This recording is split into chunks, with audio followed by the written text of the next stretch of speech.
Eh bien bonjour tout le monde et bienvenue dans cette cinquième vidéo pour vous donner une cinquième astuce pour développer votre intuition, développer votre contact avec votre voix intérieure, mais également votre sagesse intérieure.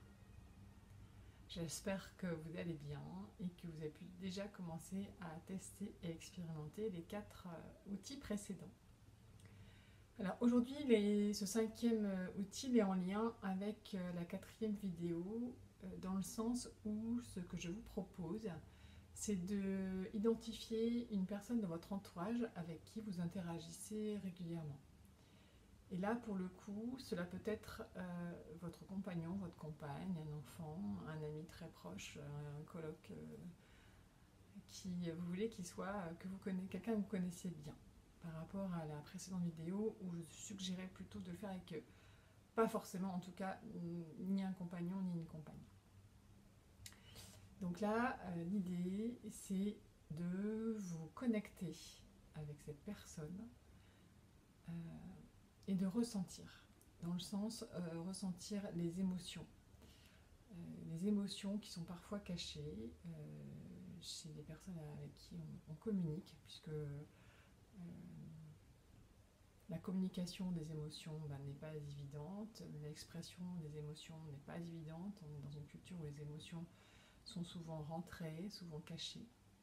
Donc là, l'idée, c'est en vous connectant à l'autre et en pratiquant ce fameux exercice de respiration que je vous ai suggéré dans la première vidéo, c'est d'aller ressentir ce qui se passe chez elle.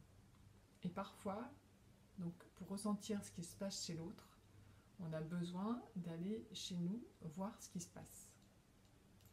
Et du coup, d'aller mettre un mot sur tiens, je ressens une émotion. Est-ce que c'est celle-là? Je ne sais pas, ça peut être de l'inquiétude, une fébrilité, voilà, tout le vocabulaire des émotions que je vous invite aussi à aller peut-être chercher sur internet ou les vocabulaires qui existent dans les émotions, et si vous le souhaitez, en tout cas, moi je peux aussi vous envoyer une liste assez complète du vocabulaire des émotions qu'on pourrait utiliser si vous m'envoyez votre mail. Donc voilà, du coup, pour revenir au sujet principal, qui est de se connecter et de ressentir ce qui se passe chez l'autre, émotionnellement parlant, au-delà des paroles, au-delà du verbal. Et ensuite, d'échanger avec cette personne auprès de laquelle vous avez été plus attentive. Alors ça peut être, voilà, vous pouvez décider de faire ça pendant 1 heure, 2 heures, ou ça peut être aussi pendant une demi-journée, parce que pendant ce moment-là, vous avez une activité bien particulière.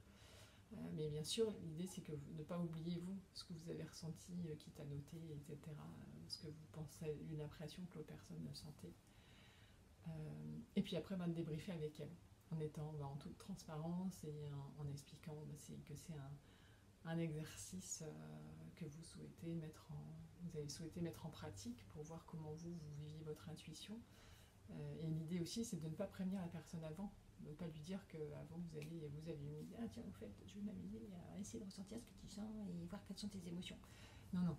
L'idée, c'est vraiment de le faire voilà, très naturellement, et puis après de débriefer en expliquant. Voilà, l'idée. J'espère que cette